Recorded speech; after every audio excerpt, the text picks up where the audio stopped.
Olá, eu sou o Breno do canal 5 Minutos de Medicina e hoje iremos conversar sobre a bactéria Clostridium difficile. Essas bactérias possuem uma forma de bacilos, ou seja, é como se fosse um cilindro arredondado. E em sua parede celular observamos uma grossa camada de peptídeo glicano, e isso faz delas bactérias gram-positivas. São bactérias móveis, pois elas contêm flagelos. Flagelos que, por sua vez, são formados de subunidades de flagelina. Essas bactérias são anaeróbicas obrigatórias. Isso quer dizer que, em contato com o oxigênio, elas morrem. Mas algumas bactérias conseguem perceber a tempo esse aumento do oxigênio e começam um processo chamado esporogênese, que é quando a bactéria, na fase germinativa, passa para o seu estado de... As esporas são uma fase extremamente inerte das bactérias, onde essas estão apenas esperando que o ambiente à sua volta volte a ser favorável à sua germinação, que é o retorno à sua fase vegetativa. Essa é a fase vegetativa, onde aqui sim ela consegue produzir enzimas e toxinas. As bactérias são extremamente resistentes, por exemplo, ao calor, ao frio, à seca, à falta de nutrientes, à irradiação e até alvejantes usados na limpeza de hospitais. Toda essa resistência favorece que a gente possa encontrá-las em diversos locais. E isso favorece também a contaminação humana. Porém, o desenvolvimento de sintomas dependerá do estado da nossa flora bacterial do intestino. A vasta maioria da população não possui essas bactérias no intestino. E, mesmo caso elas venham a ingerir uma espora, essa irá percorrer todo o trato intestinal e será excretada nas fezes, sem causar nenhum sintoma. Por quê? Bem, a nossa microbiota intestinal está em perfeito equilíbrio com a disponibilidade de nutrientes. E isso quer dizer que quando a espora chega no intestino, ela não encontra os nutrientes disponíveis, ela não tem nenhum sinal que fale, ok, vamos germinar para a nossa fase ativa, pois essa fase consome muita energia. Um outro fator que ajuda a manter a espora bactérica nesse estado durante todo o trato intestinal são os sais biliares secundários, pois eles possuem uma ação tóxica às células bactéricas, que são percebidas pelas esporas como uma possível toxicidade caso elas virassem uma bactéria. Porém, a gente possui os sais biliares primários também. Os sais biliares primários, sim, induzem o retorno da espora bactérica à sua forma vegetativa. Mas, em uma normal microbiota, a gente tem a transformação dos sais biliares primários em sais biliares secundários. Por isso que no Clostridium difficile a gente tem que ter em mente a saúde da flora microbiótica intestinal. E como vocês podem ver, eu mudei de microbioma para microbiota. O microbioma é o conjunto de todo o material genético das nossas bactérias que estão dentro de nós. Enquanto o microbiota são as bactérias em si presentes dentro da gente. Porém, sim, algumas esporas podem vir a germinar no intestino de indivíduos saudáveis, com uma microbiota normal. Mas, mesmo assim, essas bactérias não irão causar nenhum sintoma perceptível. Isso acontece porque o Clostridium difficile, mesmo na sua forma vegetativa, ele vai ter que disputar por nutrientes com as outras bactérias do nosso normal microbiota. E isso vai restringir o seu crescimento. Porém, caso o indivíduo faça uso de antibióticos de amplo espectro, por causa de uma infecção bactéria precedente, esses causarão uma disbiose, ou seja, uma desregulação do normal microbiota presente no nosso intestino. O que vai ter de consequência disso? De consequência, com menos bactérias, nós teremos mais nutrientes disponíveis, já que essas não irão mais os consumir. E, com menos bactérias, terá menos conversão dos sais biliares primários para os sais biliares secundários.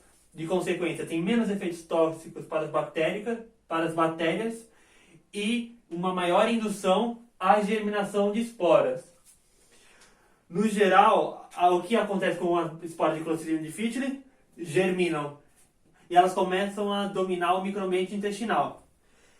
Quando a bactéria começa a se replicar ativamente, ela começa a produzir também um biofilme. O biofilme é um material mucoso que recobre a célula bactérica e impede que o sistema imunitário localize algumas estruturas dos patógenos. E assim, elas são poupadas da ação do sistema imunitário. E isso ajuda elas a prevalecerem no ambiente. E uma infecção da Clostridium difficile pode acontecer também em bebês até 1 ano de idade.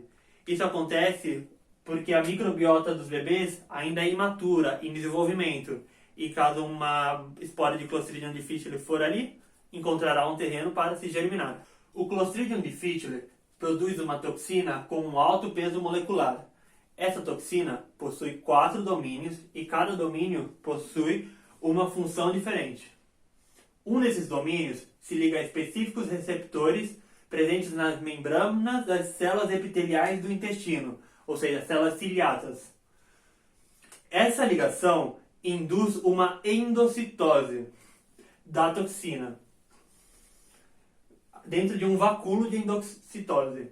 Esse vacúolo possui bombas de hidrogênio que vêm ativadas na tentativa de, através do abaixamento do pH, ou seja, a formação de um ambiente ácido, tenta desnaturar possíveis bactérias e toxinas que sejam presentes em um vacúolo de endocitose. Porém, algumas bactérias, como o Clostridium difficile, desenvolveram um mecanismo que aproveita esse abaixamento do pH para realizar uma modificação alostérica. Por causa do ambiente, o ambiente eletrostático induz uma modificação alostérica em um dos domínios dessa toxina. E agora esse domínio se encontra ativo e capaz de perfurar a membrana do vacúolo. E esse domínio também possui a habilidade de translocar o domínio catalítico, ou seja, o domínio que realmente causa o dano às nossas células para o citoplasma. Esse domínio só consegue catalisar a translocação do domínio catalítico após a ação de um domínio proteolítico, que isola da toxina o domínio catalítico de todos os outros domínios, e agora sim ele pode ir sozinho para o citoplasma da célula. O domínio catalítico consegue unir glicose com algumas proteínas, como a proteína Rho e a proteína CDC42. A proteína Rho é muito importante na regulação da polimerização da actina ao formar o citoesqueleto, enquanto a proteína CDC42 é importante na regulação do ciclo celular, ou seja, controla a replicação das nossas células. Ao unir glicose com essas proteínas, acontece a inativação dessas proteínas e, de consequência, acontecerá um acúmulo de danos no interior das nossas células, que acabam por morrer por necrose celular. Após a sua morte, a membrana dessas células se ficam instáveis e acontece a vazão de estruturas do seu interior para o meio extracelular. Essa vazão indica para as células ao seu redor um sinal de perigo, já que essas estruturas deveriam se encontrar apenas no interior das células. E quando as células, através de receptores, percebem as estruturas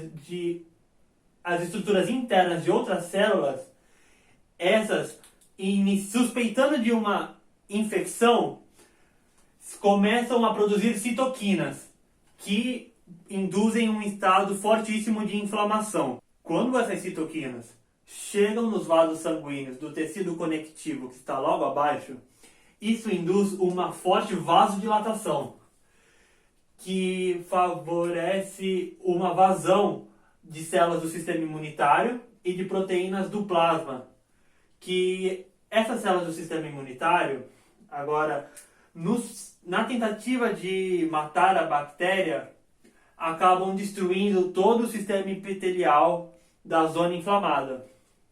E essa destruição de células epiteliais aumenta os níveis de citoquina localmente, o que favorece o recrutamento das células do sistema imunitário, que favorece ainda mais o dano celular. É um ciclo.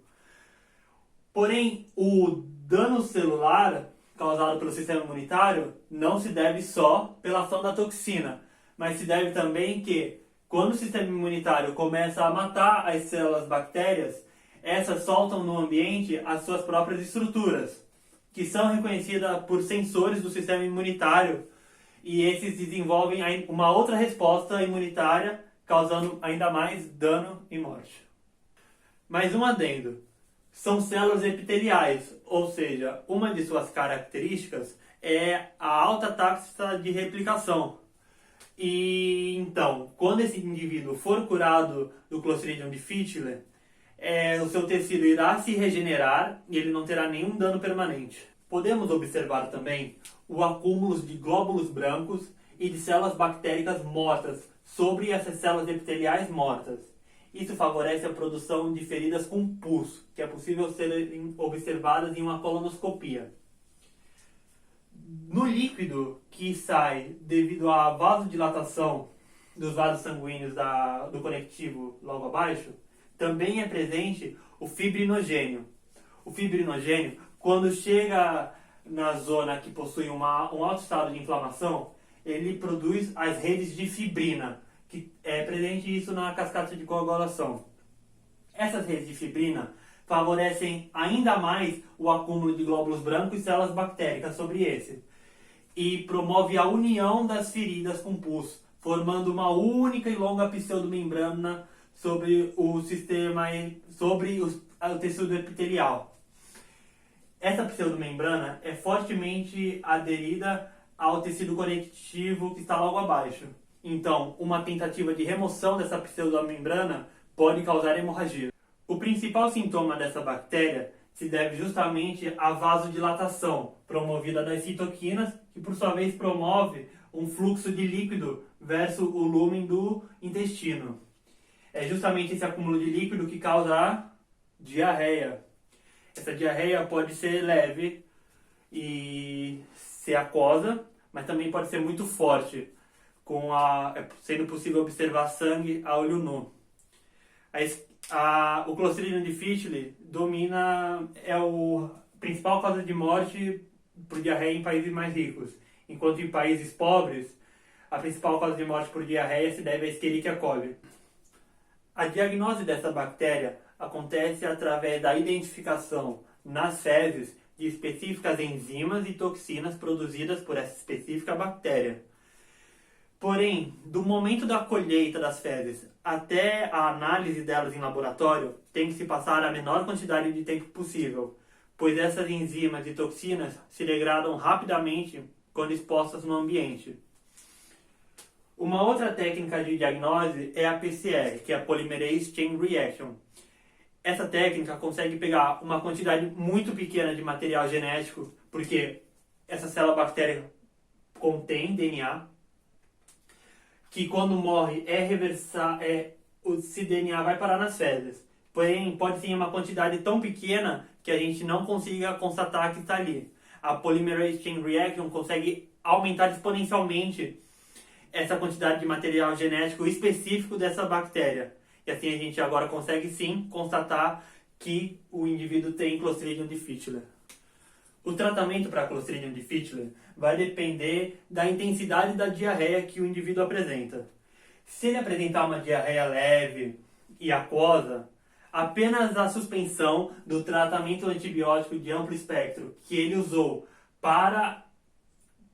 e causou toda essa disbiose tende a fazer que as suas células da microbiota que restaram tendem a voltar ao equilíbrio.